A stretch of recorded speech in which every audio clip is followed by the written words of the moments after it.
Episode 83 of the Interpretation Station is Call to Order.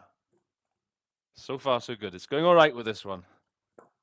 Welcome, ladies and gentlemen, to a new episode of the Interpretation Station. This is a special episode, especially for my Spanish-speaking followers. Now, we've got something a bit different for you today.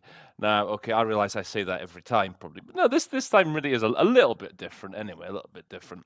So I thought it would be interesting for the Interpretation Station viewers to see your humble host actually in action at work, having to deal with what comes at him, to see, what coping mechanisms I use, to see what shortcuts I use, how I try and get through a sort of tough statement. Now, to give you the context, so the statement we're going to be doing today, it's by, where is it now?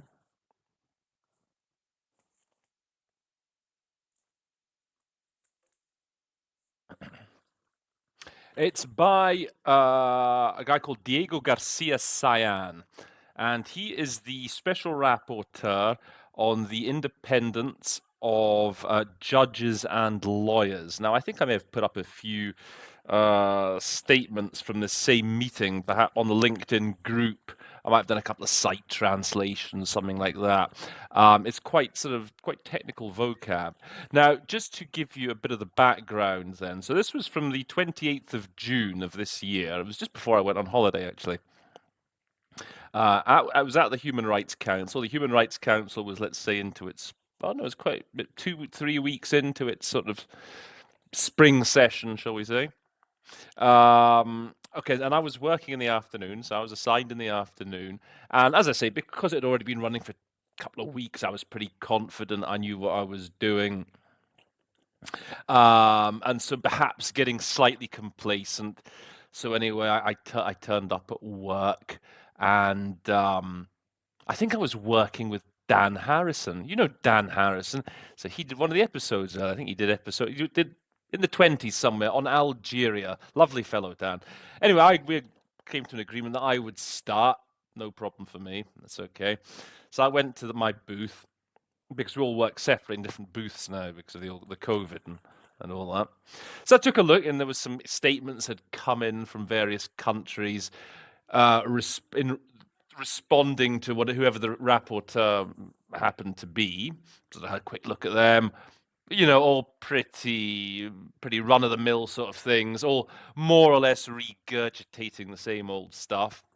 I thought, no problem. So it's now about 2:59, so the meeting starts at 3. I look over on the other side of my desk, and I see there's another pile of papers there. I thought, oh, okay. So I had a look, go and lean over, look at them, and I see that on the top one on the pile is this one we're doing today. Intervención Diego Garcia-Sayan, relator especial sobre la independencia de magistrados y abogados. Now, if there's one subject area that I'm really a bit hesitant on, it's sort of legal language, legal affairs, okay? And especially Spanish, right? And so I saw that and I thought, what have I let myself in for? The meeting's sort of just about getting started. The president's banging the gavel, and I realized that, oh my God, this guy's going to be one of the first people up. Now, fortunately, okay, the statement was there, so okay, what I did, it wasn't done blind, it wasn't done cold, whatever. I did have the statement. Didn't have any time to prepare it though. And so it's quite long. I mean, it's about 7 or 8 minutes long. We're going to just go through it, and we're going to basically see what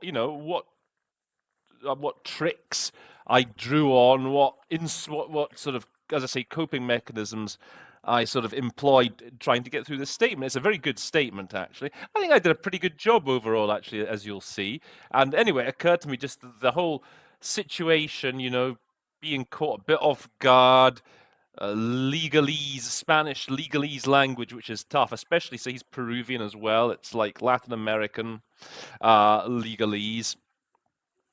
some of it's very technical. Well, some of it's very useful language that you need to know if you're doing stuff related to, I don't know, anything to do, with human rights, ministries of justice, departments of corrections, prisons, all that sort of thing. It's all that kind of vocabulary.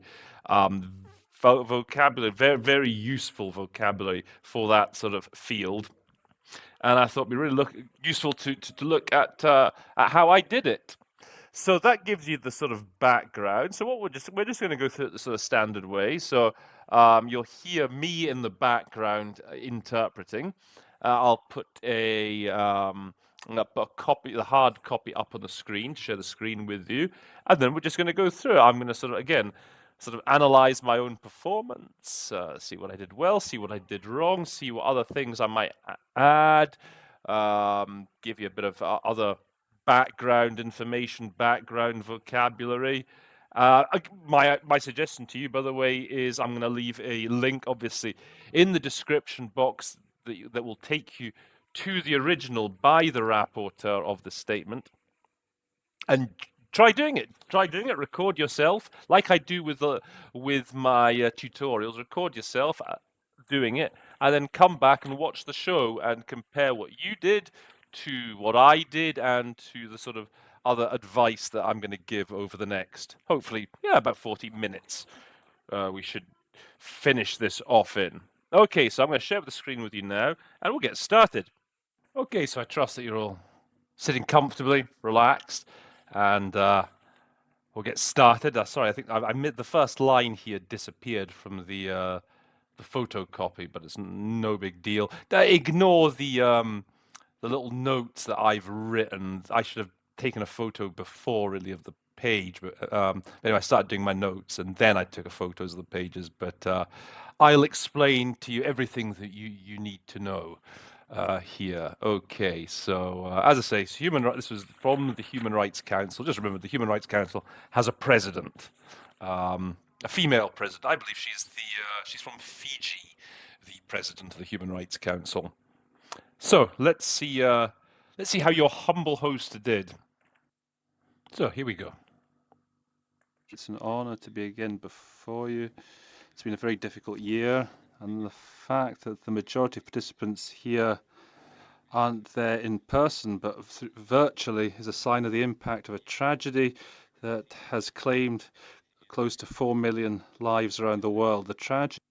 Okay, so what's interesting here, so a little quick shortcut I use right at the start, in esta sesión. So remember, I'm feeling really nervous at this point. I've just pretty much turned the page, and I'm just keeping my fingers crossed and just hoping to keep hold of the reins, stay on board, really, and not fall off the horse. So in esta sesión, I just say here, okay, rather than saying in at this session. Presencialmente. So I have experimented sometimes with this. Sometimes I say in situ, but here I just say, in person. I think in person is probably the safest way to go with this concept of people being in the room. So I think that's the best way to do it. In person rather than just virtually, medios virtuales. And then this is I like what I've said here, to be honest. In English, this is a very English sort of way of saying this. It's claimed the lives of 4 million people. We don't really say it's led to the deaths, or COVID has led to the deaths of whatever 4 million people. We tend to say it's claimed the lives. That's a good way that's a very natural way of expressing that idea in English. Which moves us all, has severely affected judiciary systems, including prosecutors' offices, as well as the profession. Okay, a couple of important things here. Okay, sistemas judiciales. So I say just judicial systems, judiciaries as well. You could say fiscalia. That's a very important word. So that's prosecutors. I think I said prosecutors' offices. So either or. I mean, you could probably just use the shorter one, including prosecutors. Now, this is an interesting word here, la función de la abogacía. So I think I said here the profession. Again, I could tell, you're speaking quickly. I just said, and the profession, of judges, lawyers, whatever. And then, funnily enough, at the end, of the statement, you'll see that mention is made of a number of agreements that were signed, guidelines that were signed like 30, 40 years ago now, actually. One of them is, well, there's a couple we'll run into. Directrices sobre la función de los fiscales, and the other is the on función de los abogados. And they are translated there as the role of prosecutors, the role of lawyers. So actually, I think this is. I mean, I'm never really happy with función of just saying the function of. So maybe this is actually a good solution for going into English when you hear la función is saying the role. Okay, so that I might. I'm going to keep close. I'm going to keep a close eye on that one and see if that works as a general rule. Let's go on. Since 11th of March 2020, where the WHO declared that COVID-19 had reached the level of a global pandemic, this Special Rapporteur has been given special priority to the impact of this tragedy through various statements and interventions on the functioning of the justice system, access to it, and its independence. Okay, so I used obviously a shortcut here. Organización Mundial de la Salud, WHO, went, okay, that was an immediate opportunity just to give the acronym, give myself a bit of breathing space.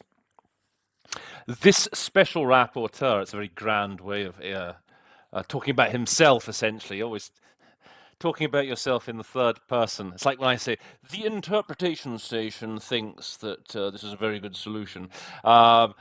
I just copied what he said, obviously, there. I guess you could just have said, I have been prioritizing. If I'd really, been quick off the mark, reflecting these third persons as I's, you could probably, as I say, get away with not doing that and just say I. So I've been prioritizing, giving special priority to the impact. Este drama, I think tragedy here is a better word than just using the calque or the cognate drama. I know in French we were certainly taught whenever we hear drame to say that tragedy, it's more than just a drama. So I think the same would probably apply in Spanish. And by the way, so I see here the functioning of the justice system. So maybe again, el funcionamiento here, on the role of the justice system. So yeah, this funcionamiento could be a role, could be the best word for it. Access to it. I could have said, maybe it would have sounded nicer in English, saying access thereto, when in Spanish they use this sort of device, the a la misma, de lo mismo, etc., thereof, thereto. So the access thereto might have sounded a little bit nicer, but not a big deal. My honour to present to you the annual report analysing this theme 15 months after the start of the pandemic, and we've presented a number of recommendations. Ignoring bureaucratic suggestions to ignore the theme in this report and rather address the run-of-the-mill themes, leaving this matter aside. Now, this is a tough sentence, this second one, starting desoyendo. I ran with it. I mean, perhaps I could have just said, but if I'd said I ignored, that would have given me a chance to end the sentence at this point, el este asunto de lado.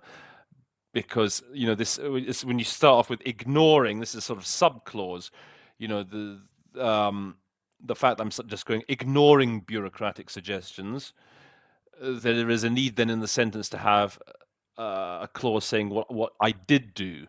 Whereas if I just said, I could have said it this way: I ignored bureaucratic suggestions not to refer to this theme in this report, but rather address more run-of-the-mill themes, leaving this matter aside. And there I could have put a full stop and then carried on. The reality, the reality before us, etc., etc.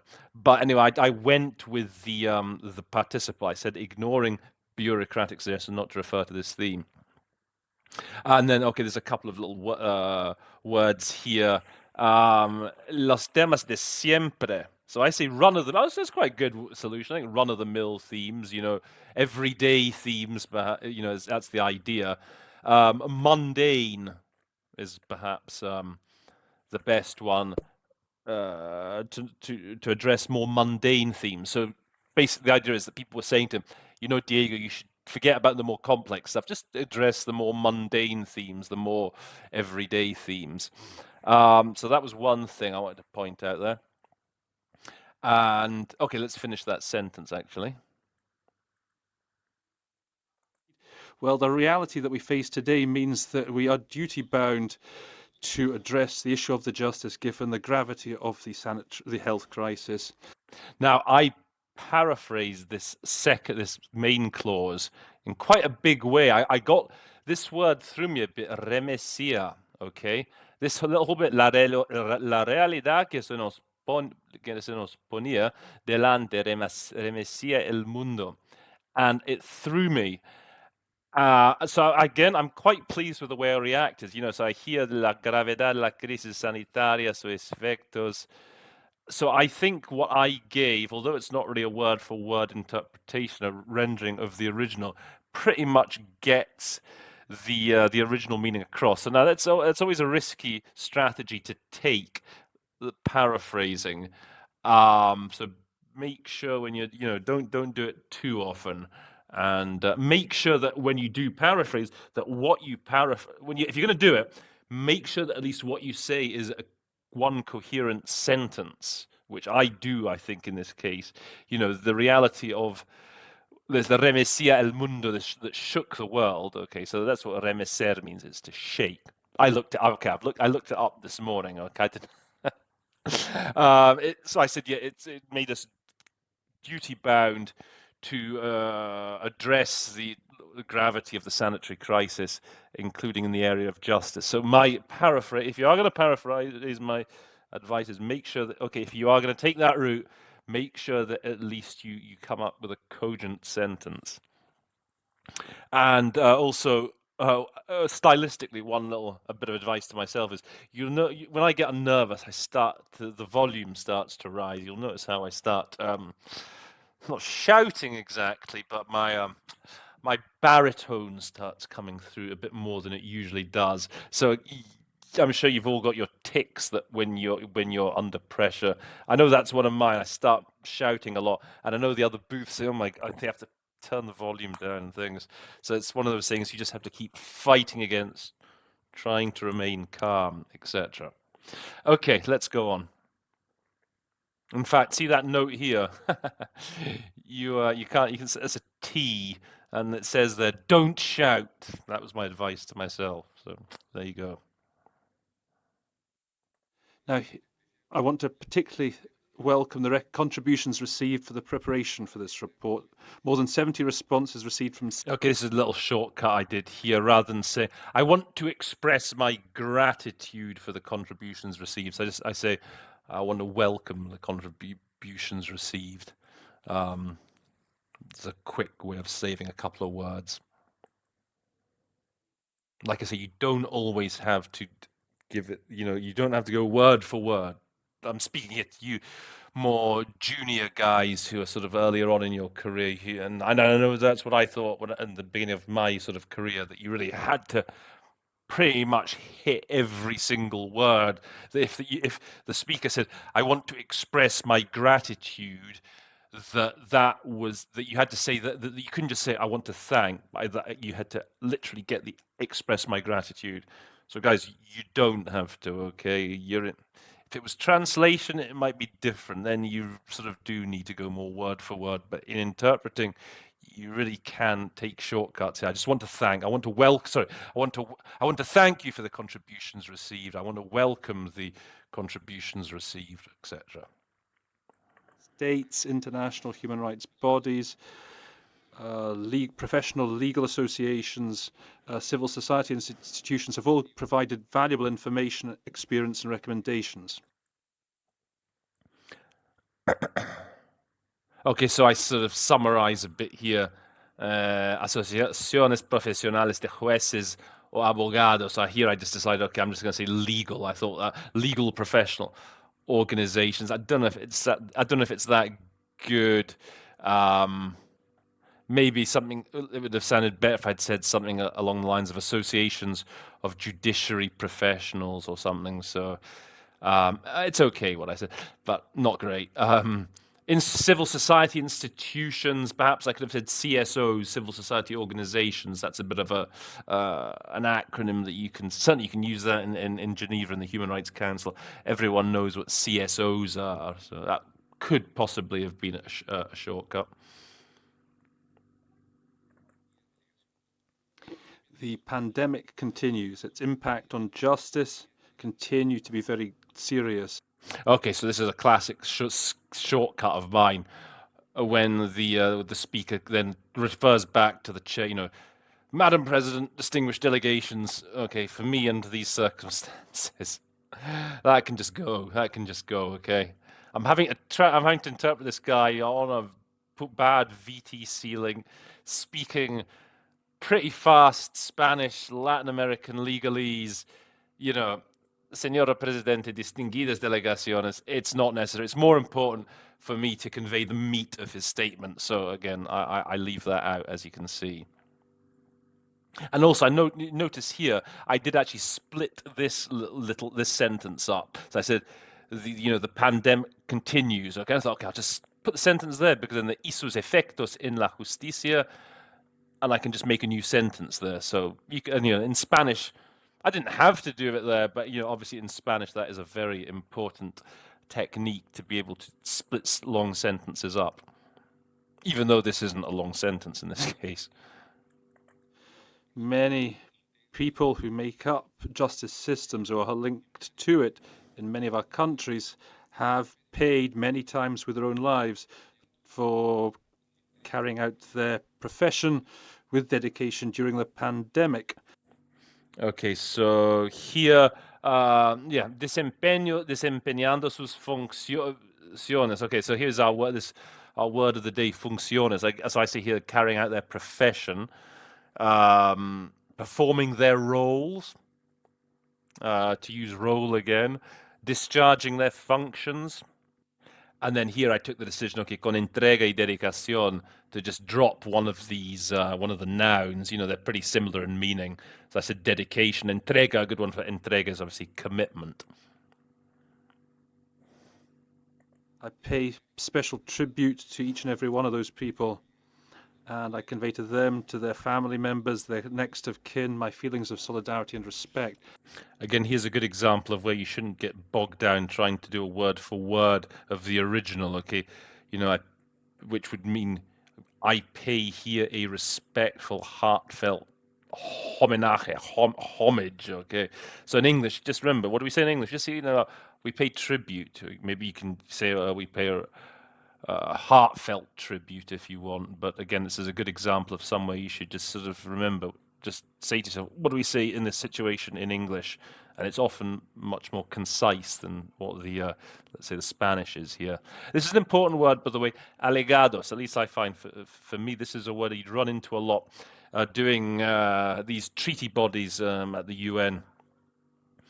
And then with people who've been victims of human rights violations and so on, of various kinds, and then how, dealing with their alegados.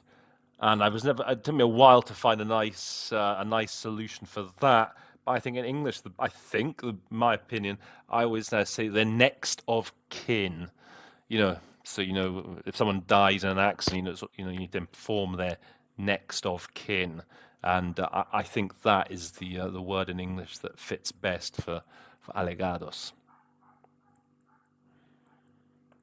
The pandemic has gravely impacted the functioning of justice systems, jeopardizing the right of societies to have a functional, independent justice system. For some reason here, I missed this, las cuarentenas. I think I thought something to do with the number 40. And then I thought to myself, but that doesn't make sense. So I just skipped that word. Okay. Often it's best if you are uncertain, it can often just be best just to leave a word rather than to have a sort of stab at it that you're really not certain of and that can just come out sounding dreadful. So I think under those circumstances, I think it was better of me just to not tackle that word at all rather than say something that could have been horribly wrong. Okay, so amenazando el derecho de la sociedad, jeopardizing the right of society. That's a good word, jeopardize for amenaza. I mean, threaten is obviously perhaps the standard solution for amenazar, but I thought, okay, I'll try something different, jeopardize. Period. We've seen the implementation and protraction of decisions which to lesser or greater effect affect the normal functioning of the powers of state, exacerbating pre-existing structural situations in different spheres. Okay, so here, I've mentioned this a lot doing Spanish.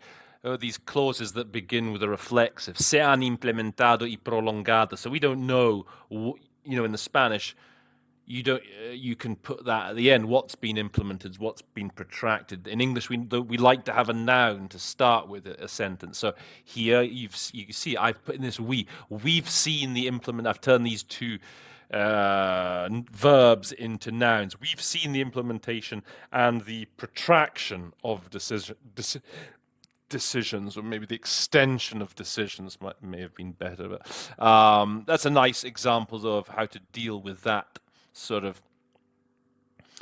structure in Spanish. Again, I say there's a couple of ways of doing that. One way is just to wait. Okay, take your chances, and so the noun in the end is in fact the decisions. Okay, so you wait for ser implementado y prolongado. So you say decisions have been implemented and protracted. But then by this point, he's already into this que afectan in mayor or menor medida. So as I always say, it's up to you. It depends how confident you're feeling of sort of catching up with the speaker. I took the decision. I put in the we've seen the implementation and protraction of decisions. Or if you want to be really neutral, you can say there has been the implementation and protraction of decisions, etc., etc. Agravando con ellos, I say exacerbated. So agravar is always a word that's always good to have a couple of solutions for. Another option here is to compound, compounding the pre-existing structural situations. Today, we have many more challenges in this field than we had a year ago. Allow me to highlight 5 of the main conclusions of my report. First of all, if you want to get really fancy, the diversas conclusiones. It's up to you if you want to do this.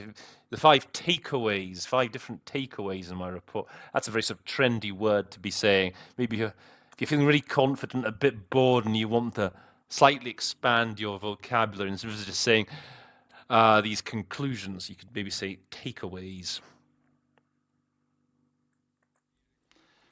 Confinement, isolation, social distancing measures, suspension of the work of courts have meant that proceedings, interruption of procedural deadlines, provision of judicial services have been gravely affected in very few situations.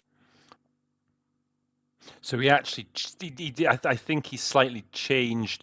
What he said was a bit different to what was actually written. He sort of mixed about a little bit.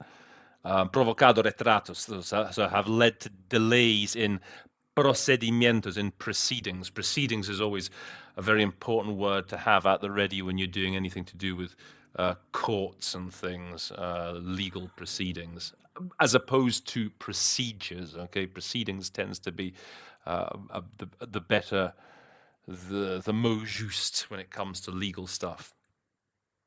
Now, this is this is an interesting expression in the Spanish, interrupción de plazos procesales. So when I hear plazos, I tend to just go with deadlines, okay? And it's a pretty safe thing to go with, okay? So trial deadlines. I mean, I was thinking in English, so what do we say? Like, okay, so there's the COVID, you got COVID, and it's played havoc, obviously, with the court systems. Because we don't really tend to talk about court deadlines. We have deadlines for submitting material, okay? But like these plazos procesales, this covers the whole idea of when a specific hearing is meant to take place. the initial hearing, the pre-trial hearing, and then the start of the trial. These are all plazos. And I sort of think in English we just talk about, it has led to postponements and delays in proceedings. So I think, but again, I think it's okay to talk about the deadlines. It's safe, but I'm going to be on the lookout to see exactly what the best way of expressing this is in English. And I've got a feeling, as I say, that we talk about just we keep it more general, just postponements, procedural postponements.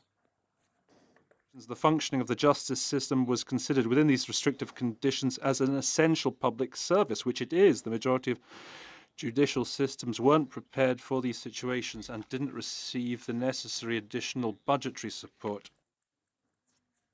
I think with jurídicos, by the way, I think it's better to talk about legal, the majority of legal systems as opposed to judicial. I mean, judicial tends to be judicial, so with jurídico, I would stick more to legal. Everybody here, servicio público esencial, a key public service. You can say an essential public service. I think key public services is maybe a little bit better. Secondly, the closing of courts, the extension of pretrial detentions, lack of execution of judicial orders or suspension of trials has negatively impacted on fundamental rights. Okay, this is an important idea we're going to run into a couple of times in this statement. Detención provisional. Now, at least at the UN, in the meetings you have at the UN and the treaty bodies, they're very big. The important phrase is pre-trial detention. Okay, so I think that's what this is here. Now, more often they talk about prisión preventiva. Okay. That tends to be the more commonly used word, and they will use it later on in this. I know you've got you have these the ideas of remand, being remanded in custody, whatever. I think to play safe, certainly at least if you're working at the UN on a UN document or whatever, just go with pre-trial detention. Though I think that is the safest way to go, because in all these sort of English documents of all these reports that are submitted, that's how it's referred to, okay? Pre-trial detention. So I think that's what I went for here, extension of pre-trial detention. I got this wrong. Órdenes judiciales. I think I just said orders. Okay, so that's a warrant, as I've noted handily down here. Okay, or when you hear an orden, that's a warrant. Recall, nevertheless, that during emergency situations, international human rights law remains in force. Yeah, okay, permanece vigente, so that's pretty good. In force, in effect, remains valid, you could say. People should always have access to legal advice and to just, effective judicial procedures, including the capacity to question the legality of measures adopted. Okay, this is all. Maybe I could say legal counsel, counsel. Okay, that's like a synonym of advice, but I think you can say either or, legal advice or legal counsel. Third, among the various modalities of denial of justice, what's particularly alarming is gender-based violence, expressed in the exponential increase in domestic violence against women, children, in the context of quarantines, confinements, and other restrictive measures. Okay, this denegación de justicia. Okay, that's denial of justice. It's a good one to know. You can easily remember it, just the den. Okay, denegación, like denial. And here, again, it's one of these Spanish syntactical difficulties. Okay, so they can say particularmente alarmante es la violencia de género. So here, you need to add in English what is. You can't say particularly alarming is gender-based violence. It sounds better to say what is particularly alarming is. Did I say GBV? I think I may have said GBV. violencia de género. You have to throw in you have to put in the based anyway. So gender-based violence or GBV. Contra mujeres, niños y niñas. So I said children here as opposed to boys and girls. It just trips off the tongue more easily, and I think with Spanish it's pretty much acceptable to do that, because in Spanish there's not a single word for children. Okay, say niños can be children, but the idea is in Spanish the rapporteur wants to get across the notion that it's both sexes are involved, boys and girls. So he really needs to add that y niñas to highlight the fact that girls are very much affected, whereas in English, children does that anyway. It covers both sexes equally. I got cuarentenas here, quarantine. I got it that time. Encierros, confinement. While certain countries have launched special procedures and resources that victims could refer to, these were insufficient. Fourth. Okay, so here I said los recursos especiales a los que podían recurrir las víctimas. So I said that they could refer to special procedures, resources they could refer to. Maybe slightly better in English would have been to say, as I've written here, to resort, that they could have resorted to. They could have reported to, perhaps, could have worked. But resort is perhaps the best, though. Prison overcrowding affects the human rights in all circumstances, but it's particularly serious in the context of a pandemic with an exponential increase of the risk of contagion among inmates and penitentiary staff. Okay, so this is a common complaint, certainly in a lot of sort of developing countries, the situation with prison overcrowding. So there's usually a different word that's usually they talk about it. They use this word that's just about to come up, hacinamiento penitenciario. That is the classic word for prison overcrowding. But here you could tell congestión poblacional en las cárceles. It means he's referring to the same thing. So I just went with the prison overcrowding. And then this las personas privadas de libertad. This is a good opportunity. Again, in English, you can just really say inmates. That's a very good word to know in English. Okay, inmates.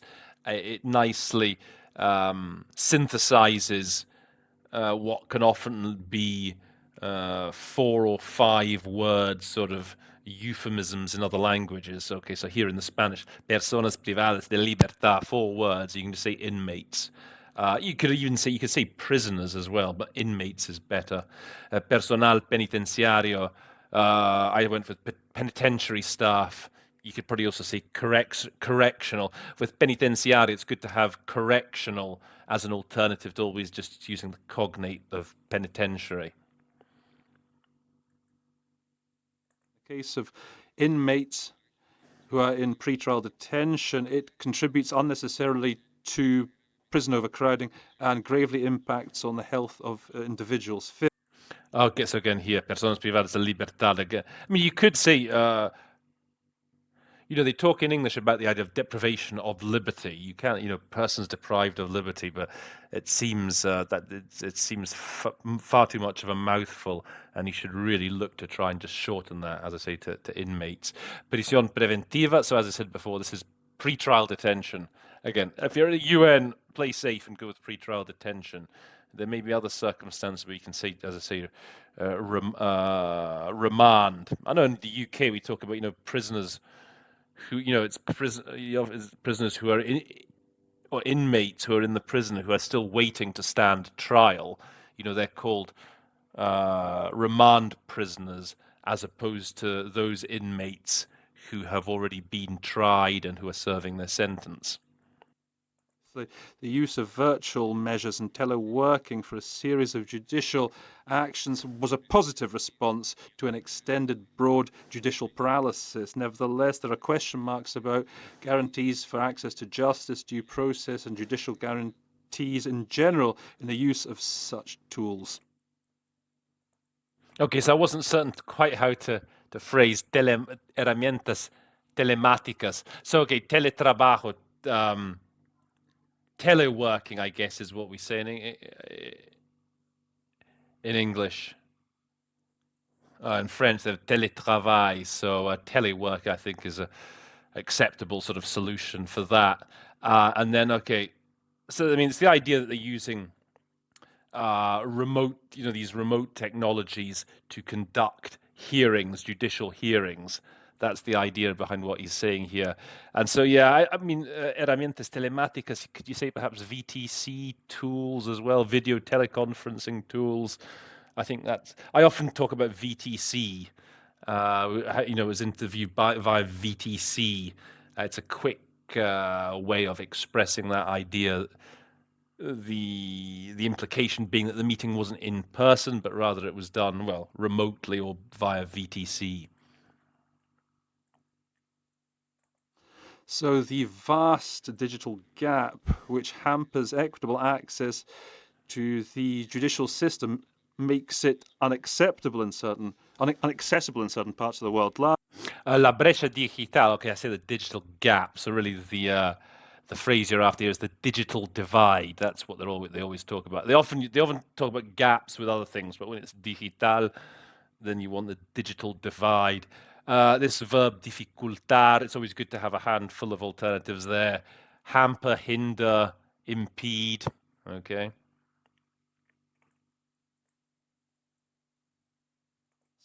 Delegations. I'd like to highlight 6 recommendations among those in the report. First, again, no, I've just dropped Senora Presidenta. Okay. I'm pushing on to the end now. I can see the finish line in sight. These things, these Senora Presidenta, they can just go. We don't need them. First, the judiciary should be considered a key public service, and its component parts, its personnel, as essential in all contexts of pandemic, including during vaccine procedures. The states should assign to the judiciary additional budgetary resources. Just one, so it's integrantes. I've said it's component parts. You could perhaps say it's members. I thought integrantes. I thought a more neutral thing to say would be component parts, although members would be quicker to say. So I think either or would have worked. 2, states should adopt necessary measures to prioritize care to delictive situations which have exponentially grown during the pandemic. I remember this phrase threw me a little bit. Atención a situaciones delictivas. So for atención, care tends to be the first word that comes to my mind. Perhaps concern should be a better one, by the way, for atención. But what's it concern or care for? Well, situaciones delictivas. Now, I said delictive situations. I just went with the cognate there. Now, what are delictive situations? It's crime, effectively. So he's saying that there's been an increase in crime during the pandemic. So I don't know, maybe I played it very safe here, okay? I sort of went for a word solution just to play safe, but maybe to prioritize fighting crime, combating crime, which has increased exponentially during the pandemic. So it's just it depends how you want to address it. I thought the Spanish was already rather obscure as it was, these situaciones delictivas. So I thought, okay, I'll keep the English slightly obscure by just saying delictive situations and assume that the listeners will know what delictive means. As I say, if you wanted, though, to sound more, make it more English sounding, we would probably talk about, combating crime. So it depends on how you feel. Special emphasis must be placed on GBV, domestic violence and corruption. So here, se debe poner especial énfasis. So here I actually wait. I wait for the se debe poner. So I wait for the special emphasis and then say should be placed on. I could have perhaps said that there needs to be special emphasis on gender-based, on GBV, domestic violence and corruption. So again, there's a couple of ways of doing that. Third, the necessary plans for concluding proceedings to streamline judiciaries should be transparent and respect standards of judicial independence and human rights. Fourth. Now, this sentence, this number 3, this recommendation number 3 is a bit of a mouthful. Planes de descarga procesal, procedural discharge plans. Actually, I'm having thought about it. Perhaps in English, plans for processing of cases. Case processing plans, could we say in English? It sounds a bit weird, but that's basically the idea. It's getting through the cases that that have piled up. The way the Spanish is, it sounds very sort of euphemistic. If you were to do it literally, it would be, as I say, case processing plans. I think in English it be a bit clearer to the listener if you said, or your booth mates in the Chinese and Arabic booth, if you said plans for processing cases. Tricky one, that. And then the necessary for una racionalización. So I always go for streamlining. Streamlining's your best sort of solution for anything to do with racionalizar, racionalización, etc. And here's this another tricky expression, los estándares garantistas. So I skipped it here. I have come across that word before, but it wasn't going to come to me there. So I just thought, okay, I'll leave it, and then and by leaving it, they need to meet standards for judicial independence and human rights. That sounds just fine in English, actually. Now, garantista, it does actually mean, I looked it up, I was trying to remember what it was. So it's rights-based. So rights-based standards for judicial independence and human rights. You're repeating the word rights, but I think that's a useful word to know. I think the Latin Americans use this idea a lot. This idea of garantista. Okay, so it's rights-based. And respetar los estándares. It's better to meet standards rather than to respect standards. I always try and avoid using, from French and Spanish, I always try and avoid using respect. I mean, it's okay, but the most natural collocation with standards in English is meet. Okay, let's go on. States should adopt urgent, sustained measures to close the digital divide, which affects access to justice and generates exclusion. Okay, so I got it this time. Okay, la brecha digital, the digital divide. To close the digital divide, I think, is the expression we're after. There should be consideration of measures to flexibilize the access of use of intellectual property of ICTs, as well as craft accelerated investment policies in this sphere for universal access to internet and other ICTs. Okay, again, another quite a long sentence that perhaps I'd have been better off splitting up. Flexibilización, so I use here flexibilization in English. Does that word even exist, flexibilization? I'm sure the listener would understand. Perhaps in English it would sound nice to say to free up access, expand access. It's just that when I heard, flexibilización, you sort of have this tendency, you have this urge to try and reflect somehow, to get the word flexible in, whereas you could really just have said to free up access. Medios tecnológicos. So I said here ICTs, information communication technologies, which I think is okay. I think that's a good way of dealing with that. El diseño de políticas. I do like to craft policies, as I do here. Drawing up policies, crafting policies, tailoring policies. And what are these policies for? For fomento de la inversión acelerada. So crafting policies to foster accelerated investment. Again, it's quite verbose, a lot of words there. By the way, with accelerada, good word for you to have in mind, to think of is fast track as well. Can you talk about here policies for fostering fast track investment? if you say it like that and you sound confident when you're saying it, the listener would probably be pretty happy with it. That's just the tip. So with the accelerada, often it'll actually be, rather than accelerating procedures, fast, it'll be talking about the best in English. It sounds quite pleasantly bureaucratic when they talk about fast tracking, this and that and the other. Fifthly, technological measures for provision of services of justice should ensure respect for due process when it comes to aspects such as privacy, confidentiality, and information security. What's particularly relevant? Los medios, again, tecnológicos. Maybe you could say technological media for the provision of justice services. I think I said technological means. Means is a bit of an unsatisfactory word. Maybe I should have just sucked ICTs, again, for the provision of justice services. El debido proceso, due process, it's an important set phrase to know.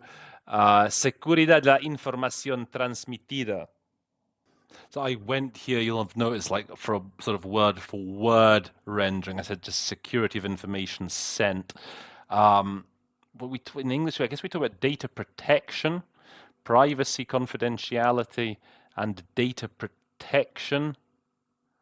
Again, I'm not certain if we have a specific equivalent in English of saying it, security of sent information. So I think in this case you could go for either. You could just play safe and just go with a word for word rendering of the original Spanish, or say like data protection. And I think that both are fine. Here is protecting the rights to defense, legal aid, and also not to suffer undue delays and to be able to defend oneself. Okay, this is a tough sentence. I just about get through it.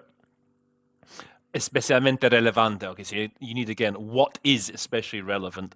Okay, rights to defense, legal aid. La contradicción is to challenge accusations or challenge decisions. So I went here to the right to basically defend yourself, to say that you didn't do it, to say that was wrong. So I looked it up on word reference. So again, on word reference, they give for la contradicción. They give you the word to challenge a decision. Also in English, we talk about contesting a decision, challenging a decision, contesting a decision. So there's a couple of ways I think perhaps you could do that. No sufrir dilaciones indebidas, not to suffer from undue delays. Sixth, effective measures should be taken when it comes to pre-trial detention, so that they're only left for the gravest cases and under specific considerations. Okay, to use the third person, the interpretation station is really struggling a bit here, but at this point, I'm starting to miss words here and there. Okay, so detención preventiva, again, pre-trial detentions. I was thinking for de manera extraordinaria. Okay, in extraordinary situations. I was thinking maybe you could say as a last resort. They should only be used as a last resort. Los delitos muy graves. Try and avoid saying grave. Try and avoid using that cognate. The most serious delito, by the way, offense is better than crime for the most serious offenses. And this por determinadas consideraciones. What would we say here in English? Perhaps I was thinking about it in specific circumstances, on specific grounds. Again, I think I just went with the cognate in specific specific considerations, but I think again in English it sounds better to talk about specific grounds or specific circumstances. The states should consider the crisis triggered by... And again, I've skipped you here. There was no chance I was getting in, Madam President, distinguished delegations here. COVID, not just as a serious problem, but also as a chance to adopt public policies that can ensure the independence and effective functioning of justice systems and facilitate access for the population to it under a gender-based focus and respecting human rights. One small thing here, un enfoque de género. Enfoque, always it's better to go with an approach rather than a focus. Again, I was really struggling at this point, and I just went for that cognate, but yeah, as a rule, enfoque should be approach. States should be guided by these, to that end, by international human rights treaties, the basic principles on independence of the judiciary, 1985, the guidelines on the functioning of prosecutors, 1990, and the basic principles on the functioning of lawyers and advocates of 1990. Okay, so this refers to what I was saying at the start of the text when I was talking about this word función. So I looked these up. The principios básicos relativos a la independencia de la judicatura, basic principles on the independence of the judiciary. La judicatura, so it's good to know that word, actually. That comes, that word is often used here, in this statement. The guy's been talking chiefly about the, what is it, la sistema de justicia, la justicia. But okay, they talk about la judicatura, so that is judiciary. I find with the names of these agreements, they're a good sort of guide as to what the officially accepted vocabulary, what the naming conventions are for some of these concepts. So again, this was guidelines on the role of prosecutors, 1990, basic principles on the role of lawyers, 1990. So yeah, that's useful to know. I conclude by renewing my thanks to states and NGOs representing judges and jurists represented here for their cooperation and to urge them to continue their cooperation. I look forward to the interactive dialogue on any comments and questions that you may have. I thank you. Okay, so just a couple of things in the last two sentences here. So he threw in a little bit about organizaciones no gubernamentales en nombre de, I think he talked about los jueces y los juristas. So for juristas, that's a word in English that there is a word we have this jurists, don't we? We don't use it nearly as much though as they use it in French or Spanish. I think it's okay to go for it. I think you can say jurists. That's what I did. Lawyers as well. It's up to you.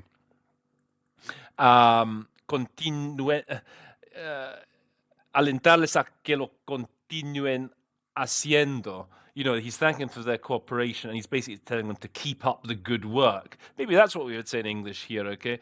We urge them to continue to keep it up. Because I think I repeated the word cooperating, but okay, so in English we'd say, but we urge them to keep up the good work. We urge them to keep it up. Espero con interés. I look forward to. That's what we would say in English there. Obviously, we don't have to go. We await with interest. I mean, you can say that in English, but I think it sounds again more normal to say we look forward to the interactive dialogue. Okay, so there you have it. It's an interesting text. As I say, I think I coped pretty well with it in the end. There were some tough bits on that last page when he got really when he was going full-on legalese with a lot of these expressions. But that's more or less, I think, how you would do it. If any of you guys, by the way, have got any better solutions, maybe you guys work, let's say, in the inter-American court system more, in the legal system more. Maybe you know some of these expressions better than I do. Things like this idea of contradicción, la seguridad de la información transmitida. If you know the actual spot-on equivalents in English, please do put them in the comments on any of the vocab that we've come up to that we've run into today. It's very useful to know. It's vocabulary that takes a long time to build up. I mean, like years to build up, just having to do these same meetings over again. So yeah, please do. If you have any better suggestions than what I've given you, please do put them in the comments. Guys, if you've enjoyed the episode, please remember to like the episode. If you're watching the videos, and you're benefiting from them, if you're learning stuff, please do remember to subscribe. It's very important for me. There's the only fee I charge, as I keep saying. Smash the subscribe button. Share it with your friends if you think they're going to find it useful. Keep following me on the LinkedIn page, on the Interpretation Station LinkedIn page. And that's pretty much it. I'm going to go back out now and enjoy some more of it's 37 degrees here in Serbia, 37 degrees. It's pretty bloody hot. That's why I'm a bit scantily clad today. Just be grateful. All I say is be grateful if you're not one of the Jedi speakers, Serbian, Croatian, Bosnian. So I did an episode for them a couple of weeks ago, and it was boiling hot. And I went taps off, as we say in Scotland. It was too hot. So just be grateful. So I thought I'd at least make myself decent for this episode. Guys, that's it. Thank you. I'm going to conclude by saying that episode 83 of the Interpretation Station stands adjourned.